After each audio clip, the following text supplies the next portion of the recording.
memuliakan nama-Mu. Amin. Mari Bapak Ibu yang dikasihi Tuhan, saya mengajak sebelum mendengarkan penguraian firman Tuhan, kita bersama-sama berdoa tundukkan kepala, mohon pimpinan Tuhan. Biarlah Engkau sendiri pada pagi hari ini yang berbicara kepada setiap kami, membukakan pikiran dan hati kami untuk boleh mengerti akan kebenaran-Mu, mengerti akan kehendak-Mu di dalam kehidupan kami. Lembutkan hati kami Tuhan, kami mohon pertolongan-Mu. Engkau tahu Tuhan, seringkali tidak mudah bagi kami untuk taat kepada kebenaran-Mu. Seringkali kami bersandar kepada kebenaran kami sendiri, tapi biarlah firman-Mu yang berbicara kepada setiap kami, yang menembus pikiran hati kami Tuhan. Kami mohon, kami berdoa di dalam nama-Mu Tuhan kami Yesus Kristus Tuhan yang hidup. Amin. Bapak Ibu yang dikasihi Tuhan, mengucap syukur kita boleh beribadah bersama-sama walaupun kita masih mengadakannya secara live streaming, tetapi mengucap syukur bahwa Tuhan mengizinkan kita masih beribadah kepada Dia. Nah Bapak Ibu yang dikasihi Tuhan, kita sudah memasuki ini minggu pertama ya, memasuki minggu pertama kita di dalam masa-masa Lent, kita menuju kepada Jumat Agung dan Paskah. Dan memang nanti selama masa-masa Lent ini kita akan bersama-sama membahas dari satu bagian firman Tuhan, yaitu kisah tentang anak yang hilang ya, kisah tentang anak yang hilang. Mungkin kisah ini tidak asing bagi kita dan kita akan kupas itu. Kita memang memakai tema-temanya mengambil dari sebuah buku yang berjudul The Prodigal God ya, The Prodigal God. Seringkali kita berpikir temanya itu The Prodigal Son, ya, anak yang hilang. Saya berpikir kenapa buku ini yang ditulis oleh Timothy Keller itu memakai judul The Prodigal God, Allah yang terhilang. Tetapi setelah saya baca kemudian saya memahami, oh ternyata kata prodigal bisa punya arti terhilang, tetapi juga bisa punya arti satu pemborosan yang tanpa perhitungan, ya. Maka disitulah saya melihat satu keindahan, yaitu apa? Seharusnya buku ini, kisah tentang anak yang hilang juga kita bisa tuliskan bukan bab Allah yang terhilang, karena memang bahasa Indonesia agak susah menerjemahkannya ya. Bukan the prodigal son, tetapi the prodigal God. Karena apa? Itu berbicara tentang Allah yang boros tanpa perhitungan memberikan sesuatu kepada seseorang. Memberikan apa? Memberikan pengampunan, memberikan anugerahnya. Maka itu adalah satu keindahan. Ketika anak bungsu itu pergi, dia memboroskan harta bapaknya gitu ya. Tetapi justru di situ si bapak memboroskan apa? Pengampunan. Maka itu ada satu gambaran yang indah. Mari saya mengajak kita bersama-sama ya, nanti kita akan belajar satu demi satu. Ini tema-tema yang di dalam buku ini, Bapak Ibu boleh beli buku ini, tipis tetapi sangat berbobot, sangat indah sekali, kita bisa boleh belajar di dalamnya. Nah, pada pagi hari ini kita akan berbicara tentang satu tema, yaitu orang-orang Farisi dan ahli-ahli Taurat versus pemungut cukai dan orang-orang berdosa. Saya mengajak kita melihat Lukas pasal 15 ayat 1 sampai ayat 3. Kemudian kita lihat ayat 11 sampai ayat 32. Saya akan membacakan untuk Bapak Ibu boleh lihat di dalam layar Bapak Ibu yang ada di depan. Saya akan bacakannya untuk Bapak Ibu. Lukas pasal yang ke-15 ayat 1 sampai 3, ayat 11 sampai ayat 32. Para pemungut cukai dan orang-orang berdosa biasanya datang kepada Yesus untuk mendengarkan Dia. Maka bersungut-sungutlah ya orang-orang Farisi dan ahli-ahli Taurat, katanya, ia menerima orang berdosa dan makan atau duduk makan bersama-sama dengan mereka. Lalu ia mengatakan, Tuhan Yesus kemudian menjawab orang-orang Farisi dan ahli Taurat itu, lalu ia mengatakan perumpamaan ini kepada mereka. Nah, sebelumnya perumpamaan anak yang hilang ini ada perumpamaan domba yang hilang, dirham yang hilang, ya. Baru kemudian perumpamaan anak yang hilang. Ayat 11, Yesus berkata lagi, ada seorang mempunyai 2 anak laki-laki, kata yang bungsu kepada ayahnya, "Bapak, berikanlah kepadaku bagian harta milik kita yang menjadi hakku." Lalu ayahnya membagi-bagikan harta kekayaan itu di antara mereka. Beberapa hari kemudian anak bungsu itu menjual seluruh bagiannya itu lalu pergi ke negeri yang jauh. Di sana ia memboroskan harta miliknya itu dengan hidup berfoya-foya. Setelah dihabiskannya semuanya, timbullah bencana kelaparan dalam negeri itu dan ia pun mulai melarat. Lalu ia pergi dan bekerja pada seorang majikan di negeri itu. Orang itu menyuruhnya ke ladang untuk menjaga babinya. Lalu ia ingin mengisi perutnya dengan ampas yang menjadi makanan babi itu. Tetapi tidak seorang pun yang memberikannya kepadanya. Lalu ia menyadari keadaannya, katanya, betapa banyaknya orang upahan bapakku yang berlimpah-limpah makanannya. Tetapi aku di sini mati kelaparan. Aku akan bangkit dan pergi kepada bapakku dan berkata kepadanya, Bapak, aku telah berdosa terhadap surga dan terhadap Bapak. Aku tidak layak lagi disebut anak Bapak. Jadikanlah aku sebagai salah seorang upahan Bapak. Maka bangkitlah ia dan pergi kepada bapaknya. Ketika ia masih jauh, ayahnya telah melihatnya. Lalu tergeraklah hatinya oleh belas kasihan.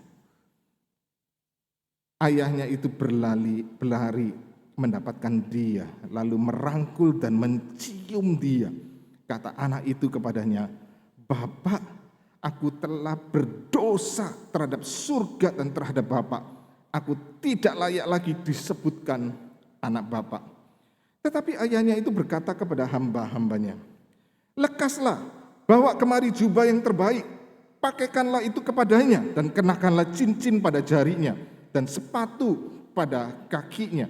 Dan ambillah anak lembu tambun itu, sembelihlah dia, dan marilah kita makan dan bersukacita. Sebab anakku ini telah mati dan menjadi hidup kembali. Ia telah hilang dan didapat kembali. Maka mulailah mereka bersukaria. Tetapi anaknya yang sulung berada di ladang, dan ketika ia pulang dan dekat ke rumah, ia mendengar bunyi seruling dan nyanyian tari-tarian. Lalu ia memanggil salah seorang hamba dan bertanya kepadanya, apa arti semuanya itu? Jawab hamba itu, adikmu telah kembali dan ayahmu telah menyembelih anak lembu tambun, karena ia mendapatnya kembali dengan sehat. Maka marahlah anak sulung itu dan ia tidak mau masuk. Lalu ayahnya keluar dan berbicara dengan dia. Tetapi ia menjawab ayahnya, katanya, telah bertahun-tahun aku melayani Bapak. Nah, perhatikan Bapak Ibu yang dikasihi Tuhan. Kata Bapak itu tidak ada, ya. Harusnya dikatakan begini, telah bertahun-tahun aku melayani Engkau. Dan belum pernah aku mendengar perintahmu. Enggak, kata Bapak itu enggak ada. Tetapi kepadaku belum pernah Engkau memberikan seekor anak kambing untuk bersukacita dengan sahabat-sahabatku. Tetapi baru saja datang anakmu, ya, yang telah memboroskan harta kekayaanmu bersama-sama dengan pelacur-pelacur. Maka Engkau menyembelih anak lembu tambun itu untuk dia. Perhatikan Bapak Ibu, kata Bapak itu tidak ada. Yang ada adalah anak sulung itu tidak pernah memanggil bapaknya itu, tidak lagi memanggil bapaknya sebagai bapak, tetapi engkau, ya. Ayat 31 kata ayahnya kepadanya. Beda, ayahnya ngomong apa? Anakku, engkau selalu bersama-sama dengan aku, dan segala kepunyaanku adalah kepunyaanmu. Kita patut bersukacita dan bergembira karena adikmu telah mati dan menjadi hidup kembali. Ia telah hilang dan didapat kembali. Nah, Bapak Ibu yang dikasihi Tuhan, waktu membaca kisah tentang si anak yang hilang ini, seringkali kemudian kita banyak sekali dalam khotbah-khotbah, dan mungkin kita selama ini mengkhotbahkan, termasuk saya juga, adalah kita menekankan tentang si anak yang bungsu. Betul tidak? Tetapi pertanyaan coba kita pikirkan, perumpamaan ini ditulis untuk siapa sih? Perumpamaan ini diberikan atau diceritakan oleh Yesus kepada siapa? Untuk siapa? Maka kita harus memahami ini, Bapak Ibu yang dikasihi Tuhan. Maka Bapak Ibu perhatikan tadi ayat 1 sampai ayat 3, ya, itu menceritakan tentang orang-orang Farisi dan ahli-ahli Taurat yang mereka begitu jengkel, begitu marah melihat Yesus duduk makan-makan bersama dengan orang-orang berdosa. Mereka keberatan kalau Yesus itu duduk makan-makan bersama dengan pemungut cukai. Pemungut cukai itu pada zaman itu dianggap sebagai pengkhianat dari bangsa. Maka itu sangat, pada waktu itu orang Israel, orang Yahudi itu dijajah oleh bangsa Roma. Bagi mereka pemungut cukai itu adalah bawahan dari pemerintah Roma. Maka mereka begitu benci, mereka menganggap pemungut cukai sebagai pengkhianat. Ya, bayangkan kalau kita bayangkan sekarang Ukraina dan Rusia perang begitu ya. Kemudian di tengah-tengah orang Ukraina ada orang-orang yang mendukung tentara Rusia, yang bekerja pada tentara Rusia. Maka bisa dibayangkan apa yang ada dalam pikiran orang-orang Ukraina, betapa bencinya mereka, ya. Nah, bayangkan juga di dalam konteks zaman itu orang-orang Yahudi yang dijajah oleh Roma, mereka begitu benci kepada Roma, dan kemudian ada orang-orang yang melayani bangsa Roma dengan menjadi pemungut cukai. Maka pemungut cukai itu dianggap najis oleh orang-orang Yahudi, oleh orang-orang Farisi dan ahli-ahli Taurat. Bukan cuma pemungut cukai, tetapi orang-orang berdosa. Di situ ada pelacur, ada orang-orang mungkin penjahat-penjahat, preman-preman, orang yang melakukan berbagai macam kejahatan, dan di situ mereka duduk makan bersama-sama dengan Yesus. Kata duduk makan bersama-sama itu merupakan di dalam budaya pada zaman itu merupakan sebuah penerimaan terhadap seseorang. Artinya ketika Yesus duduk makan bersama-sama pemungut cukai dan orang-orang berdosa itu, Yesus menerima mereka. Nah, Bapak Ibu yang dikasihi Tuhan, kita harus memahami konteks pada zaman itu. Mungkin kalau kita baca sekarang kita nggak terlalu melihat sebuah sebuah krisis atau sebuah ketajaman persoalan yang kemudian terjadi di situ. Ya. Bayangkan di dalam tradisi orang-orang Yahudi, tradisi orang-orang Farisi dan ahli-ahli Taurat, bagi mereka orang berdosa pada zaman itu dianggap sesuatu yang tidak layak untuk didekati. Orang-orang berdosa pemungut cukai dianggap najis. Mereka menjaga jarak di situ. Maka kebayang enggak Bapak Ibu? Di dalam konteks pada zaman itu kemudian Tuhan Yesus duduk makan bersama-sama dengan mereka. Itu menjadi sesuatu yang menjadi shock culture di dalam zaman itu. Itu menjadikan sesuatu yang mengejutkan, sangat dahsyat sekali bagi orang-orang Farisi dan ahli-ahli Taurat. Kok bisa? Itu mereka harusnya dibuang, mereka enggak layak. Tetapi Yesus duduk makan-makan itu menjadi sesuatu yang di dalam zaman itu sangat dahsyat sekali. Makanya kenapa orang-orang Farisi begitu marah, orang ahli-ahli Taurat begitu marah. Mereka begitu jengkel bahkan sampai ingin membunuh Yesus. Kenapa? Karena Yesus menerobos tradisi yang ada pada zaman itu. Bukan cuma menerobos, tapi kalau dalam bahasa keren sekarang itu mendisrupsi, ya, memotong daripada tradisi. Bukan perubahan yang perlahan langsung dipotong. Maka saya bisa bayangkan kalau seandainya saya umpamakan seandainya Yesus datang sekarang di tengah-tengah kita, kemudian Yesus berkhotbah di tengah-tengah kita pakai tatoan. Ya. Kira-kira gimana? Terus Yesus datang ke tempat pelacuran. Bukan main pelacur, tapi datang ke tempat pelacuran dan bercakap-cakap dengan para perempuan pelacur. Saya percaya reaksi kita akan sangat dahsyat, bukan? Tapi itulah kemudian kekristenan, itulah Injil. Yang bagi zaman itu sesuatu yang tidak mungkin bisa diterima, tetapi Tuhan Yesus lakukan. Maka Bapak Ibu yang dikasihi Tuhan, itulah inti kekristenan.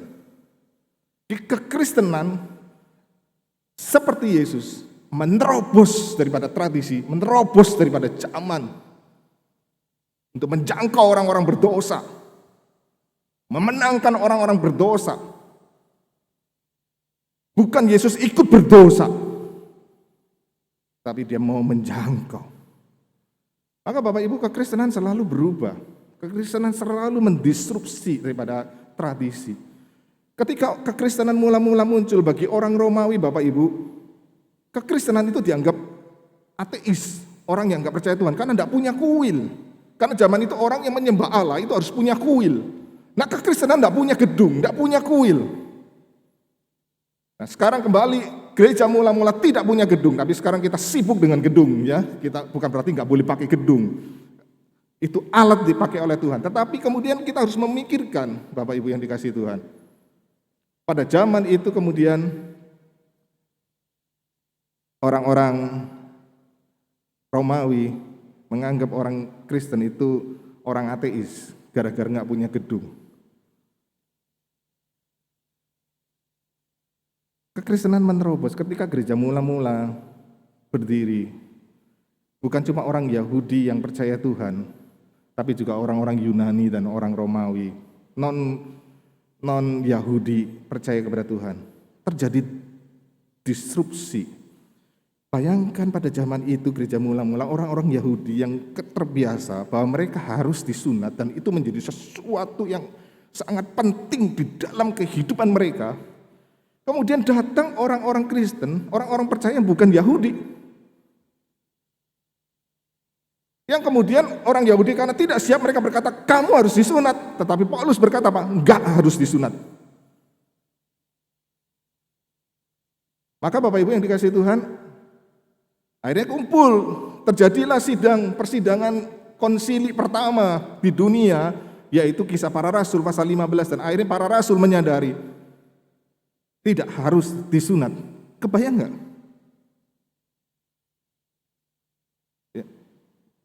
Kebayang nggak Bapak Ibu, kemudian orang Yahudi yang kalau kita lihat ke sinagog sampai sekarang, selalu mereka menyanyikan mazmur, nyanyian mereka itu mazmur, tidak ada him. Perhatikan, tidak ada him di dalam tradisi Yahudi. Adanya mazmur. Tetapi apa yang terjadi? Him itu dari agama penyembahan dewa-dewa Yunani dan Romawi, kemudian diadopsi oleh orang Kristen. Jadi jangan berpikir bahwa him itu asli dari Kristen. Tidak, him itu dari penyembahan berhala yang dilakukan oleh orang-orang Yunani dan Romawi, kemudian diadopsi oleh orang Kristen. Ada disrupsi di situ. Bayangkan ketika terjadi reformasi, Martin Luther, Bapak Ibu, bikin lagu pada zaman itu adalah nadanya cuma satu, begitu ya. Saya nggak bisa nyanyiinnya, Bapak Ibu. Tiba-tiba Martin Luther kemudian bikin hymn dengan alat musik yang biasa dinyanyikan di bar-bar, di nightclub pada zaman itu. Dia pakai gaya musiknya, iramanya seperti lagu-lagu itu, lagu-lagu rakyat yang dinyanyikan di bar-bar, di nightclub itu. Coba bayangkan kalau Martin Luther hidup dalam zaman ini. Ya. Bayangkan Johannes Calvin, Bapak reformator kita, yang kemudian kita GKY menganut ajaran dari Johannes Calvin, reform, kemudian menggubah mazmur dengan iringan musik dari Genewa Jig.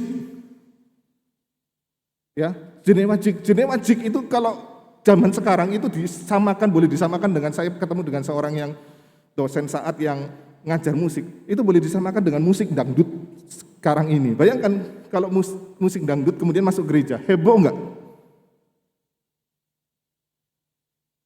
Tetapi itu dibikin oleh Johannes Calvin. Bapak Ibu yang dikasihi Tuhan, tidak mudah. Maka kemudian kalau kita perhatikan, terjadi satu terobosan, satu disrupsi yang dipotong tradisi daripada orang-orang Yahudi, dan di situ orang-orang Farisi dan ahli-ahli Taurat begitu marah melihat Yesus duduk makan-makan bersama-sama orang-orang pemungut cukai dan orang-orang berdosa. Itu sesuatu yang tidak masuk akal di dalam pikiran orang-orang zaman itu dalam pikiran orang-orang Yahudi. Di mana identitas diri kita sebagai orang bangsa yang kudus, orang umat pilihan Allah. Dan disitulah Yesus memberikan perumpamaan domba yang hilang, dirham yang hilang, dan anak yang hilang, yang kemudian nanti kita akan bahas beberapa minggu ke depan. Perumpamaan tentang anak yang hilang ini itu ditujukan bukan untuk pemungut cukai, bukan untuk orang-orang berdosa, tetapi ditujukan merespon kepada orang-orang Farisi dan ahli-ahli Taurat. Maka kemudian Tuhan Yesus memberikan perumpamaan, mengisahkan tentang 3 tokoh. Bapak, anak bungsu, anak sulung. Bapak itu menggambarkan diri Allah, Allah Bapak. Si bungsu menggambarkan para pemungut cukai dan orang-orang yang berdosa. Orang yang dianggap pengkhianat bangsa. Orang yang dianggap kurang ajar. Orang yang dianggap tidak mentaati hukum, tidak punya moralitas, tidak religius. Kemudian Tuhan juga menggambarkan si sulung. Si sulung itu adalah gambaran dari orang-orang Farisi dan ahli-ahli Taurat. Orang-orang yang taat beragama, orang-orang yang taat kepada hukum-hukum moral, orang-orang yang taat kepada kitab suci. Dan kita selama ini berpikir bahwa si anak bungsu itulah anak yang terhilang. Tetapi sebenarnya perumpamaan ini sebenarnya ingin menggambarkan anak sulung juga terhilang. Anak bungsu terhilang tapi bertobat dan kembali. Tetapi si anak sulung ya tidak dicatat dia mau masuk ke rumah bapak. Anak bungsu tidak mau tinggal di rumah bapak, dia meninggalkan rumah bapak. Tapi akhirnya dia kembali ke rumah bapak. Tetapi si anak sulung tidak mau masuk ke dalam rumah bapak, dan sampai akhir tidak dicatat si anak sulung masuk ke rumah bapak. Bapak Ibu, kita berpikir di mana sih si anak sulung ini terhilang? Bayangkan dalam budaya zaman itu, seorang bapak mengadakan pesta, anak tidak mau masuk rumah. Di dalam zaman itu suatu hal yang sangat kurang ajar sekali. Ya. Bayangkan pada zaman itu, seorang anak memanggil papanya itu begini. Kalau mungkin dalam zaman modern kalau orang barat manggil papa mamanya pakai namanya sudah biasa. Di dalam zaman itu, zaman orang timur termasuk kita yang sekarang, coba panggil papa saya itu namanya, misalnya anak saya lah, panggil saya bukan papa tapi panggil, Budi. Menurut Bapak Ibu gimana? Kurang ajar bukan? Nah di dalam zaman itu seperti itu. Tetapi si anak sulung ini nggak mau panggil bapaknya sebagai bapak, dia panggil apa? Kamu itu loh, kamu. Coba perhatikan Bapak Ibu. Tidak ada satu kalimat yang keluar, bapak, enggak. Jadi sayang sekali bahasa Indonesia itu agak diperhalus, tetapi malah kehilangan maknanya di situ. Justru disitulah kemudian kita melihat betapa si sulung itu selama ini taat, bukan karena mengasihi bapaknya. Bukan karena dia mengasihi bapaknya. Dia begitu marah ketika bapaknya menerima anak yang bungsu. Maka Bapak Ibu disitulah kemudian si sulung itu sebenarnya anak yang terhilang. Dia ada di dalam rumah, tetapi dia tidak pernah berelasi dengan bapaknya. Semuanya adalah fokus dan pusat dirinya adalah si aku. Ya. Si bungsu tidak mau masuk ke rumah bapak, si sulung juga enggak mau. Celakanya si bungsu itu bertobat, si sulung tidak. Siapa si sulung itu? Si sulung adalah orang-orang Farisi dan ahli-ahli Taurat. Justru kalau kita melihat kisah anak yang hilang, klimaksnya bukan pada anak bungsu yang kembali, yang kemudian pulang ke rumah bapaknya. Klimaksnya bukan di situ. Klimaksnya ada di dalam kisah si anak sulung, karena memang perumpamaan ini diberikan untuk si anak sulung, yaitu orang-orang Farisi dan ahli Taurat. Bapak Ibu yang dikasihi Tuhan, kisah anak bungsu dan anak sulung ini sebenarnya menggambarkan dua sistem di dalam dunia ini.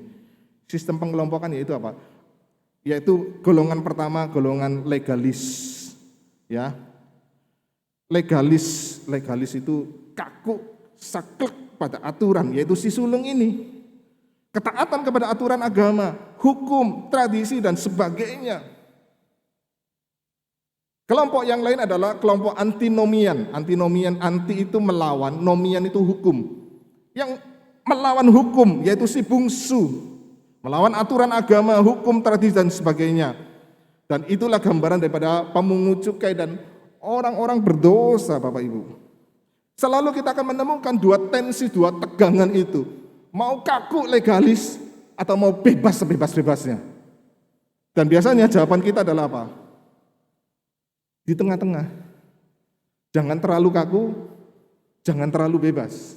Betul nggak? Tapi jawaban dari Yesus bukan begitu, Bapak Ibu. Justru disitulah kemudian kita akan diperlihatkan bagaimana dua sistem inilah yang ingin dirubah oleh Yesus, ingin diterobos oleh Yesus. Bukan hanya menolak dan menelanjangin antinomian itu, Bapak Ibu. Orang-orang yang berdosa itu ditelanjangi dengan begitu luar biasa. Cerita si bungsu itu dari orang yang berfoya-foya sampai kemudian makan, bahkan makanan babi pun mau dimakan, yang bagi orang Yahudi babi itu begitu najis. Keadaan yang begitu rendah, yang begitu memalukan, ditelanjangi. Tetapi juga Tuhan menolak dan menelanjangi sikap hidup legalisme yang tidak kalah mematikan. Kenapa legalisme itu juga mematikan? Karena kita waktu orang-orang Farisi yang legalis itu atau legalisme, terjebak dalam legalisme itu, kemudian terjebak di dalam kesombongan, merasa dan menganggap dirinya lebih baik dari orang lain dan bisa menghakimi orang lain. Merasa diri benar, melakukan terus pembenaran diri. Tetapi justru semuanya itu menggambarkan apa? Mereka buta rohani. Mereka buta. Hidup mereka munafik. Di dalam bobrok, tetapi dari luar itu begitu sempurna, begitu baik. Kalau kita melihat kehidupan orang Farisi, dari luar kita tidak bisa melihat itu kesalahan mereka. Mereka begitu taat, itu begitu luar biasa. Tetapi sesungguhnya di dalam mereka bobrok. Bukankah itu yang juga dikatakan Paulus di dalam Roma pasal 1 sampai pasal 3? Paulus berbicara tentang orang-orang berdosa yang begitu bobrok di dalam kebejatan. Tetapi Paulus juga di dalam pasal 2 berbicara kepada orang-orang yang moralis. Pasal 3 kepada orang-orang agamawis, ya. Agamais, religius. Tetapi Paulus jelas sekali seperti Tuhan Yesus juga menelanjangi. Kamu dari luar begitu baik, tetapi di dalamnya bobrok. Si anak bungsu mungkin terlihat dari luar itu begitu bobrok dan juga di dalamnya bobrok. Tetapi si bungsu menyadari keberdosaan yang dia berbalik. Disulung dari luar begitu baik, tetapi sebenarnya dia tidak pernah mengasihi bapaknya. Orang-orang Farisi dan ahli Taurat seakan-akan mencari Allah, tetapi mereka tidak pernah mengasihi Allah. Dan itulah yang dibongkar oleh Yesus. Bapak Ibu yang dikasihi Tuhan, disitulah Yesus menawarkan sesuatu yang lain. Injil, kasih karunia, mengalahkan dosa, ya, mematikan dosa. bukan kompromi dengan dosa. Tetapi sekaligus juga menyadarkan kita betapa berdosanya kita. Tidak ada satupun termasuk kita yang menganggap diri begitu religius, begitu taat, kemudian tidak berdosa. Di dalam kereligiusan manusia, saudara Bapak Ibu yang dikasihi Tuhan, kadang-kadang saya melihat orang-orang yang menganggap diri begitu religius, tapi melihat mereka itu begitu muak sekali. Saya bisa menggambarkan, tetapi saya tidak berani, saudara. Ya, melihat, karena nanti kemudian betapa mudahnya nanti saling tuntut di pengadilan dan sebagainya. Tapi kita diperlihatkan bukan di bangsa ini begitu orang-orang yang mau menegakkan aturan agama, tetapi sebenarnya kita muak melihatnya. Tuhan Yesus memberikan sesuatu yang Injil, yang menyelamatkan, yang membuat orang tidak lagi diikat dengan kuasa dosa, yang membuat seseorang untuk menang atas dosa. Tetapi Injil juga mengingatkan kita betapa berdosanya kita dan tidak ada satupun kebaikan kita yang layak di hadapan Tuhan. Maka Paulus seorang yang mantan orang Farisi, yang kalau kita baca Filipi pasal yang ketiga, dia jelaskan begitu luar biasa, begitu sempurnanya dia mentaati hukum Taurat. Tetapi dia selalu berkata apa? Di antara orang yang berdosa, aku yang paling berdosa. Itulah Injil. Nah, Bapak Ibu yang dikasihi Tuhan, refleksinya buat diri kita apa? Apa refleksinya buat diri kita? Maka kita perlu mencoba melihat kekristenan kita pada masa kini. Kita perlu merefleksikan kembali tentang gereja di dalam masa kini. Apakah gereja hanyalah agama yang kemudian membentuk orang-orang di dalamnya hanya menjadi seperti orang-orang Farisi dan ahli-ahli Taurat?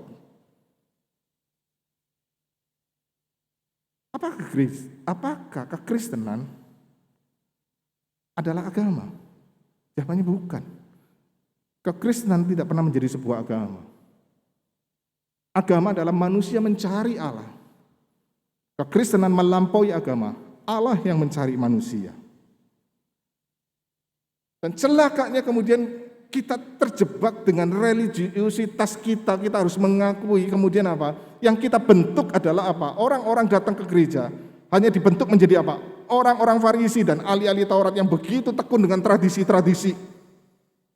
Saya tidak bisa bayangkan ketika ada pelacur masuk ke dalam gereja kita, ada seorang transgender datang masuk gereja kita, atau seorang preman yang penuh tato masuk gereja kita. Saya pernah ngomong-ngomong itu, dan kemudian orang responnya macam-macam. Ada, yes, oke, itu kan orang berdosa kita terima. Tapi ada orang yang bisa berespon begini. Wah, itu harus disiplin. Nanti kalau dibiarkan masuk gereja mempengaruhi orang-orang lain dan bagaimana dan sebagainya. Ada begitu banyak ketakutan. Dan mungkin ketika Yesus hadir mungkin di dalam dunia ini sekarang ini kalau datangnya. Dan ketika dia menerima para pelacur, orang berdosa itu, preman-preman, transgender dan sebagainya datang, mungkin kita juga tidak siap menerima Yesus. Saya mencoba merefleksikan terhadap diri saya. Celakanya saya sebagai hamba Tuhan, terlatih untuk apa? Untuk menjadi sempurna dari luar. Kita dilatih, bukan kita lah, saya dilatih untuk kemudian tidak ungkapkan kelemahan-kelemahan diri, apalagi di dalam khotbah. Seakan-akan itu kalau mengungkapkan kelemahan diri, itu orang kemudian apa? Memandang rendah. Hamba Tuhan macam apa? Kita harus kelihatan sempurna. Dan kemudian seringkali kita sedang mendengar kita ini sebagai hamba Tuhan, kami sebagai hamba Tuhan, itu seperti seekor ikan di akuarium yang dilihat, yang harus ikan itu sempurna, cantik. Maka tidak heran kemudian hamba Tuhan dianggap seperti seorang dewa, yang sempurna, yang kudus. Dan celakanya kemudian juga para pemimpin-pemimpin juga dalam gereja juga dibentuk seperti itu, bukan? Maka yang terjadi adalah bangunan tembok yang tinggi, bukan tembok gedungnya, tetapi tembok hidup. Orang-orang tidak tertarik datang ke gereja karena takut dihakimi. Karena mereka melihat gereja itu adalah terlalu sempurna, kudus, sehingga mereka tidak mau datang ke dalam gereja. Takut dihakimi. Saya sering mendengar orang-orang berkata, orang-orang yang nggak mau ikut kebaktian waktu gereja sudah onsite, itu orang-orang yang rohaninya kurang baik, yang masih belum dewasa rohani. Hah? Begitu mudah kita menghakimi seseorang gara-gara dia tidak ikut datang kebaktian secara onsite. Dan kita begitu gampang mengatakan orang itu tidak rohani. Bapak Ibu, kita ini terlalu sempurna mungkin sehingga orang-orang tidak mau datang ke dalam gereja. Hamba-hamba Tuhan ada satu jarak dengan jemaat. Kenapa? Karena hamba Tuhan itu begitu kudus, sempurna. Sehingga jemaat begitu takut mengungkapkan kelemahan dirinya, takut dihakimi. Maka ini sebuah refleksi untuk kita Bapak Ibu. Kita ini sedang membangun bangunan apa? Di atas Injil. Atau di atas dasar apa? Atau di atas dasar hidup seperti orang Farisi dan ahli-ahli Taurat. Maka nanti kita akan belajar dari kisah anak yang hilang ini. Mungkin bukan kisah anak yang hilang. Kisah dua anak yang hilang. Anak yang bungsu dengan anak yang sulung. Kita selalu melihat yang terhilang adalah anak bungsu. Padahal yang terhilang adalah anak sulung. Maka ini ada sebuah hal yang sangat tajam sekali ketika saya membaca kembali. Iya ya. Hidup saya ini seperti apa? Hidup kita ini seperti siapa? Mari kita tundukkan kepala, kita berdoa. Biarlah kebenaran firman-Mu dari perkataan hamba-Mu yang banyak kelemahan, kekurangan yang tidak sempurna, sekali lagi tidak menghalangi firman-Mu yang sempurna itu berbicara kepada setiap kami. Ampuni kami Tuhan, seringkali kami membangun kerohanian kami hanya dari luar, dari penampilan-penampilan luar kami, padahal kami sebenarnya tidak pernah mengasihi Engkau. Kelihatannya kami seperti mengasihi Engkau Tuhan, tapi ternyata hidup kami hidup seperti orang-orang Farisi dan ahli-ahli Taurat. Ampuni kami Tuhan, kami tidak lagi hidup di atas dasar Injil yang mengalahkan kuasa dosa itu, yang menyadarkan kami akan keberdosaan kami. Kami seringkali menganggap diri kami lebih baik dari orang lain, lebih tinggi dari orang lain, lebih hebat dari orang lain, lebih sempurna dari orang lain. Sehingga tidak heran hidup kami ini penuh tuntutan, penuh penghakiman. Kami tidak lagi bisa seperti Engkau yang memberikan anugerah, yang dimana orang-orang berdosa, pemungut cukai dan orang-orang berdosa itu begitu rindu berjumpa dengan Engkau Tuhan.